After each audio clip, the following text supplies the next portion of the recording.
Hanggang ngayong araw, yung distribution ng ayuda para doon sa mga tricycle drivers. And after tricycle drivers, ang sinasabi po ng pamahalaan, susunod ng jeep, susunod na ang TNVS. Kaya lang, naunsyami nga po yung ipapatupad sa kanila na supposedly ay fair hike. Paano nga po ba makakaapekto to doon sa mga ordinaryo nating mga nagmamaneho ng TNVS? So para po malaman natin yung detalye tungkol dyan, makakausap po natin ang Pangulo ng Grupong Laban TNVS na si June De Leon. Magandang gabi po sa inyo. Magandang gabi po at magandang gabi po sa inyong taga-subaybay. Sir June, para lang po mas maunawaan namin yung sitwasyon ninyo ng mga TNVS drivers, pakipaliwanag nga po sa amin kung gaano kalaki yung inyong kinikita before nagsimula yung oil price hike kumpara ngayon na magkakasunod na linggo yung pagtaas ng petrolyo. Nag-average po ang kita ng mga TNVS drivers 800 to 1,000 sa 12 hours na biyahe. Kailan po yan? Ganun po ang ito before po itong sunod-sunod na pagtaas ng presyo ng gasolina at diesel.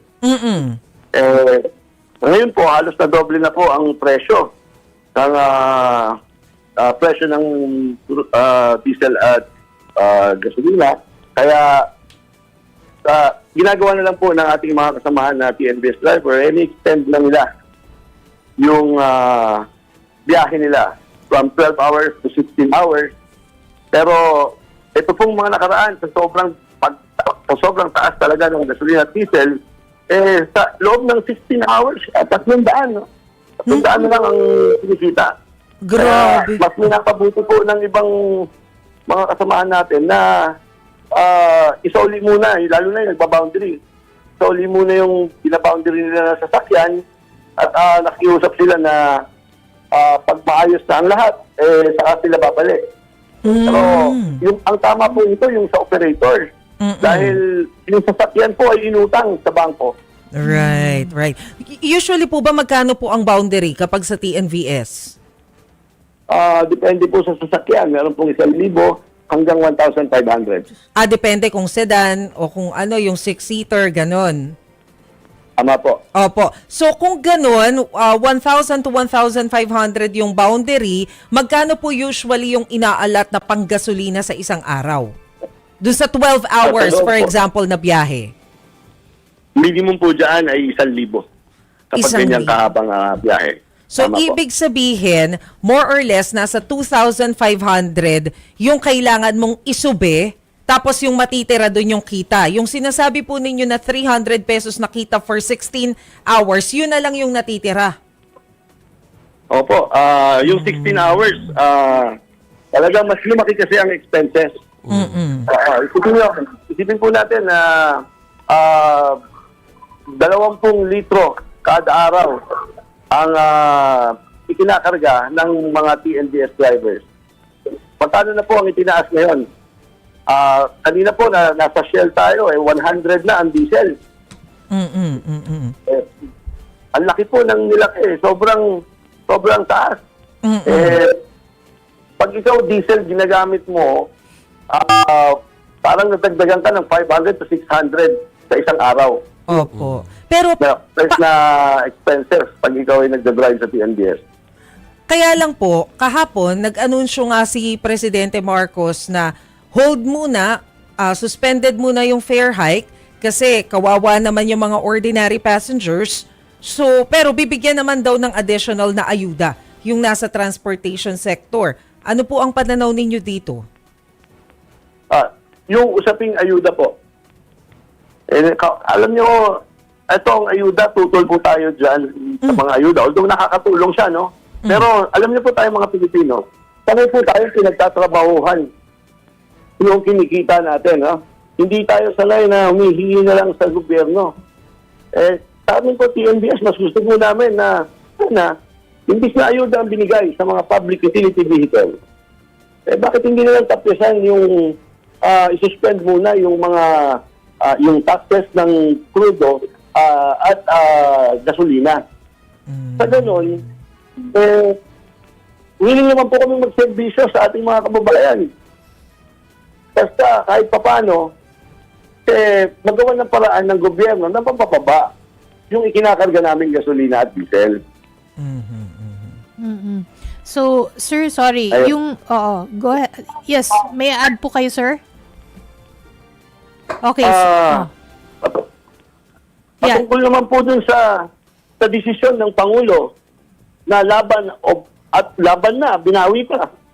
Parang ginagawa kaming bata niya na pinakitaan ng candy at ito sa araw na to, ibibigay ko sa inyo. Biglang pinagkaitan. So, alam niyo po, nakasalalay po dito yung kabuhayan, yung pangkain ng mga pamilya ng bawat driver. Nakakalungkot po. Isang leader na walang paninindigan. Nakakalungkot po pag ganyan ang presidente. Paano ho? Kapag meron isang desisyon, malaking desisyon sa mga hinaharap, yung credibility ng ating presidente, parang na-compromise diyan sa ginawa niya. Magtatanong tuloy lahat ng Pilipino, totoo ba yung sinabi ng presidente, baka bawiin niya rin yan. Pag may mga ganyang sitwasyon po sana, alam ko po, sinasabi ng DOPR, pinag-aralan po yan, bago implement. Ang habang usapin po niyan. Meron po ba kung Habang usapin po yan, biglang babawiin lang ng ganun-ganun lang. Oo. Sir, alam kong natutol po kayo sa ayuda, no? Meron po ba kayo, yung grupo po ninyo, meron bang naisipang hakbang? Dahil sa ngayon, ayuda lang talaga ang option muna, ang binigay. Meron ba kayong mga steps na gustong gawin para magkaroon po ng solusyon? O at least may steps towards a solution po? Yes. Sa TNVS po, hindi po, or sa lahat po, na public utility vehicle, hindi po tayo tutol sa ayuda. Nakakatulong po yan. Hindi totally tutol. Pero kung mas, sinasabi ko po kanina, kung meron pong ibang paraan, katulad ng pagtapyas sa mga VAT, sa taripa ng mga krudo, mas maganda sana. Pero ang suggestion namin, pag sa TNVS, meron po kaming pinagtatrabahuhan na dun sa application.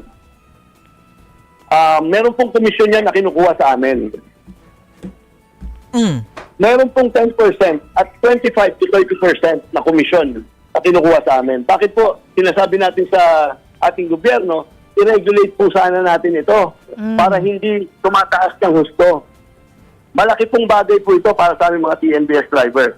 Kapag nanatili ito sa mababang kahit papano na hindi malulugi yung mga application or transport network companies. Kasi meron pong 10% ang nagbibigay. Bakit yung iba 25 hanggang 30%? Bakit hindi na lang i-regulate ng ating gobyerno? So sa ganun, may dagdag kita pa ang ating mga kasama na driver. Ayun. Oo. Sa ngayon po, no, ay, inilahad nyo na nga po ang nais po ninyo sana na makatulong po sa inyong grupo. Pero baka po hindi pa po alam o narinig ng pamahalaan. Magkakaroon ba kayo ng steps para po marin talagang to get an audience, no, mula sa pamahalaan po? Alam nyo, narinig na po ito ng LTFRB. Parati po natin ikinukwento ito sa mga pahayagan. Ano po ang sabi po nila? Sa katulad ng ganitong pag-aaralan daw po. Alam nyo, ito pong solusyon na inahain natin, hindi po tatamaan ng mga commuters. Hindi po tatamaan ng mga drivers. Yung kumpanya po, kumikita ng napakalaki dahil sa malaking komisyon. Baka naman po, sa panahon yan, baka pwedeng tumapyas. Para yung mga Pilipino po, yung ating mga kababayan naman na namura pa. Pero ang sinasabi po ba ninyo, temporary tapyas ng komisyon? Gawing 10% across the board, ganon? Kasi po ngayon, wala pong regulasyon patungkol sa komisyon na kinukuha ng mga transport network companies. Ilang daang libo po ang nagtatrabaho dyan sa mga TLCs na yan, na driver. Okay. Marami pong matutuwa dyan. Sir, I understand sa TNVS, yung sinasabi nga po ninyo kanina, bukod sa mga nagbaboundary, yung mga bumili ng sasakyan na hulugan.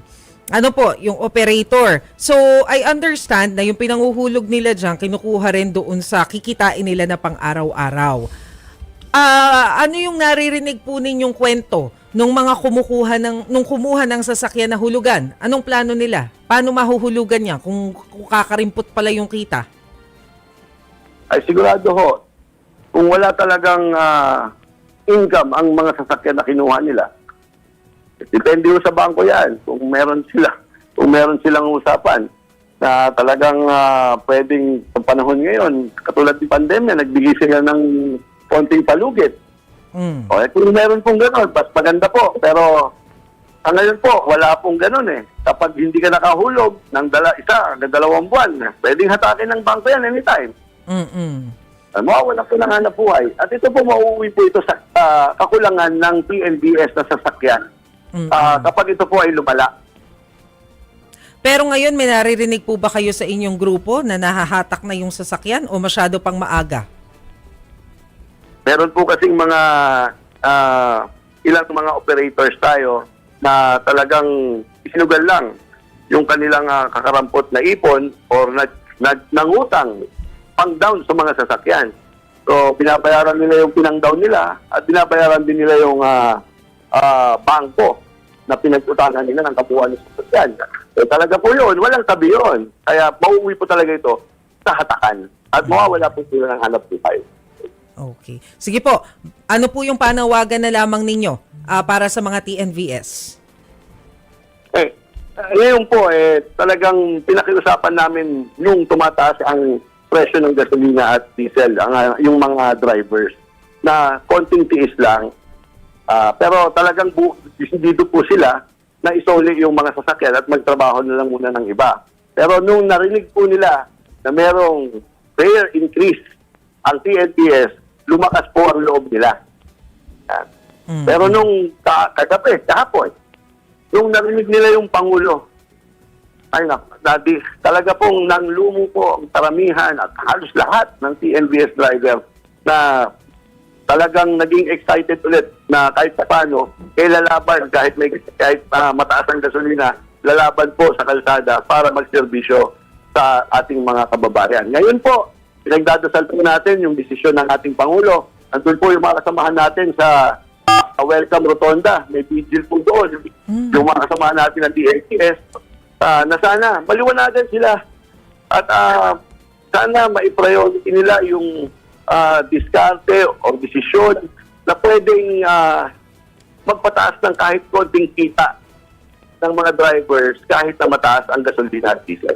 Vigil ngayon, tapos meron po kayong plano pa na rally? Dire-diretso ba to?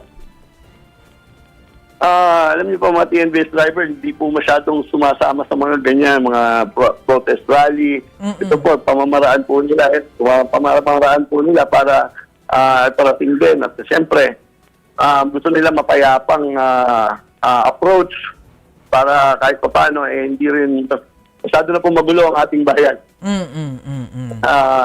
Pero kung kinakailangan po na sumama tayo para mapansin at maramdaman ng gobyerno ang pagkadismaya ng bawat driver, talagang lalahok po tayo sa anumang protesta para lamang mapansin ang ating gobyerno. Alright, Laban TNVS President June De Leon, marami pong salamat. Thank you po.